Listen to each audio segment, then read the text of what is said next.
Hi sa inyong lahat! Welcome sa ating bagong episode ng Hasumbungan Real Life Stories. Kami ang inyong host, Rian Binaparan, Giselle D. Florante.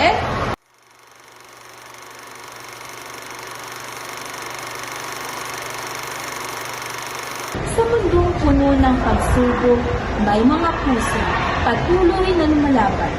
Sa bawat kwento ng hirap, may nakatagong pag-asa. at bago simulan ng lahat, amin muna ipakilala ang aming mga guests. Sina Binibining Aranas Gretel at Binibining de la Peña Cristina. Magandang araw sa inyo mga Binibini.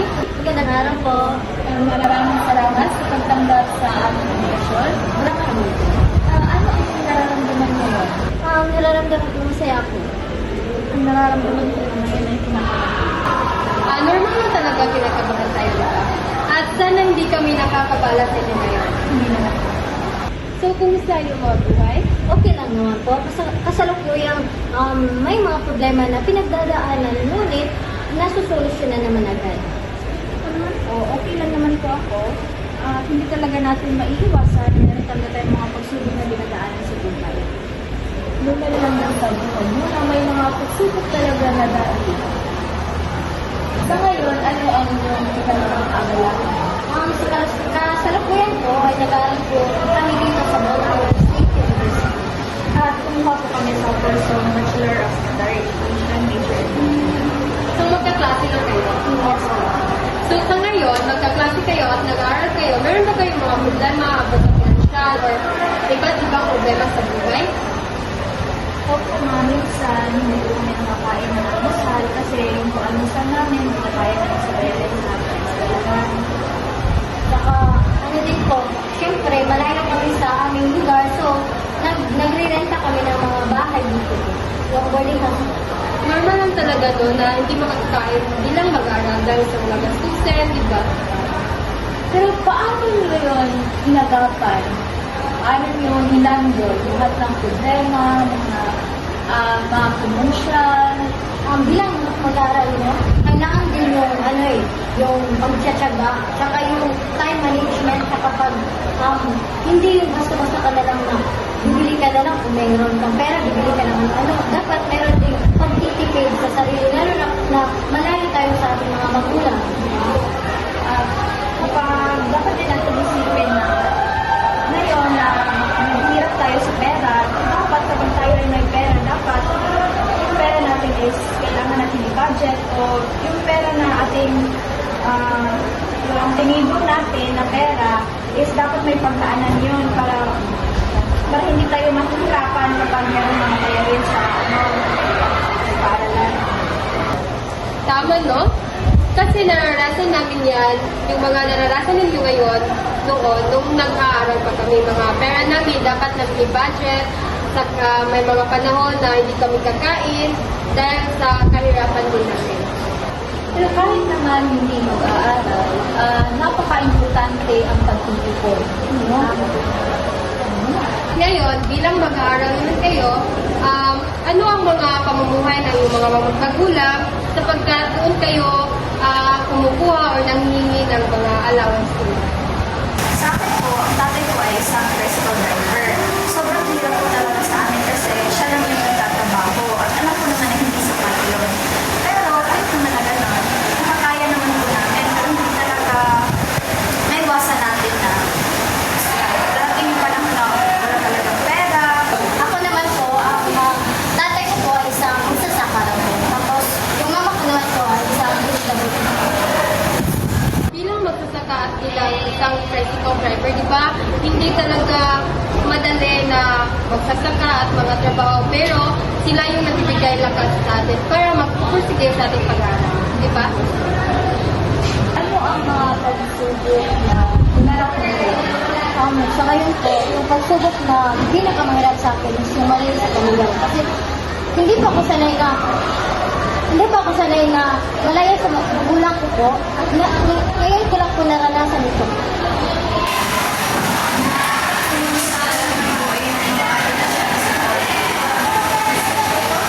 Kasi noon, kasi alam ko mag-aaral na sa university.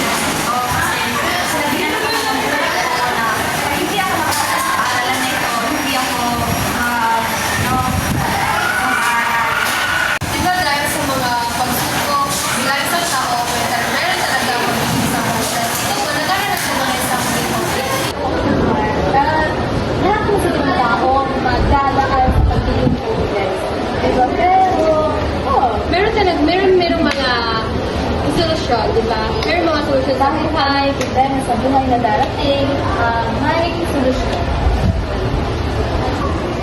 Sa lahat ng pagsubok na inyong pinagdaanan sa inyong buhay, maaari nakasap pag-ibig ng buhay. Sobrang hirap talaga. Hindi kagaya ng mga tao na meron mga pera na hindi nila problema yung mga bayarin. Pero tayo yung mga mahirap. Kasi kailangan pa natin magpursige, magtrabaho para magkaroon tayo ng pera. Para mabili natin yung ating mga pangangailangan sa pag-araw-araw. At saka meron tayong makain. Yung tipong gusto mo na lang na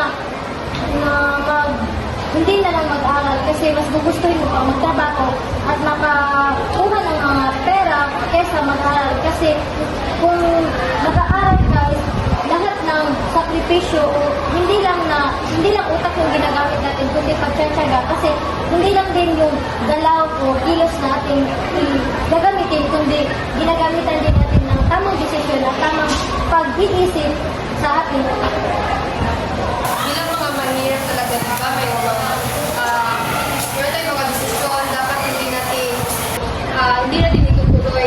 May ibang tao na mayaman, mga pera nila, punta doon, punta dito. Ngunit tayong mga mahirap, mag-iipon tayo para sa ating kinabukasan. Kayod talaga talaga. Para lang makaakit. Kayo dito, kayo dire. Pero sa lahat ng iyong mga sinasabi, para sa'yo, ano ang kailangan? para sa akin po, kahirapan na hindi lamang sa pera, kundi kahirapan sa pagiging, sa emosyonal ko. Kasi, like for example po, mahirapan ka sa pera, ngunit yung emosyonal mo, hindi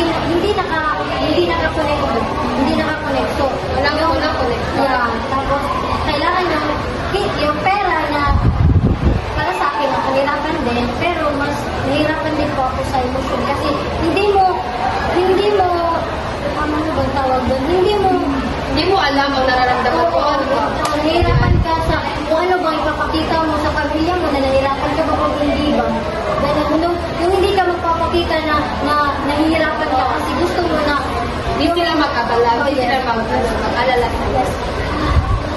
Para sa akin po, gaya na sinabi niya, ang kahirapan ay hindi lamang kakulangan ng salapi.